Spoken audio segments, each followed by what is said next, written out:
Marco, un prénom d'empreinte, prévient d'entrer, c'est la première et la dernière fois qu'il parle aux médias.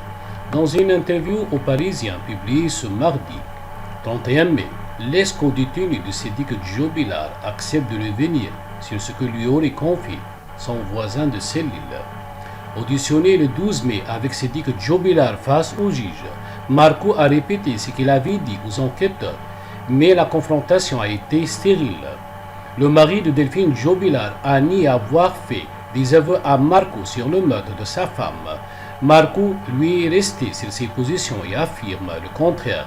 Selon ce dernier, Sédic Djobilar lui aurait indiqué avoir enterré le corps de sa femme dans une ferme proche du domicile du couple qui a depuis brûlé.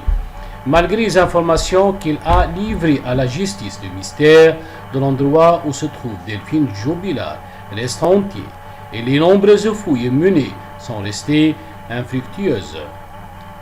Sédic parle vraiment beaucoup. Marco revient donc dans le Parisien sur le contexte de ses aveux. Selon lui, Sédic était particulièrement isolé en prison. Il était la cible d'un site. Et c'est pour avoir la paix pour dormir et regarder mes programmes préférés que Marco demande aux autres détenus de se calmer. Peu à peu, Sédic commence à discuter avec Marco, qui trouve même que le mari de Delphine parle vraiment beaucoup. Et la manière dont il évoque Delphine l'interpelle également. Sa femme qui a disparu, il appelle tout le temps l'autre comme si elle n'avait pas de prénom, explique Marco.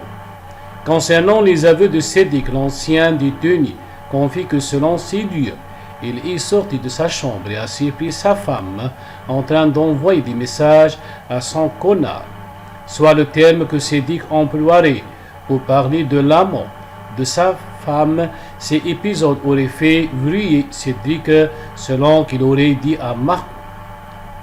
Des détails qu'il ne pouvait pas inventer si Sédic Djobilar serait resté évasif sur le lieu où pourrait se trouver le corps de Delphine Djobilar. Marco raconte que son ancien voisin de cellule lui aurait demandé des renseignements sur l'enfouissement de cadavres. Marco estime avoir donné aux enquêteurs des détails que je ne pouvais pas inventer et qui n'étaient pas connus du public. Après la confrontation avec Sédic Djobilar, Marco, qui a passé la moitié de sa vie derrière les barreaux, réside désormais au Portugal. Sédic Djobilar lui reste en détention provisoire et s'y continue à ce jour le principal suspect dans l'affaire de la disparition de sa femme. Elle est toujours présumée innocente.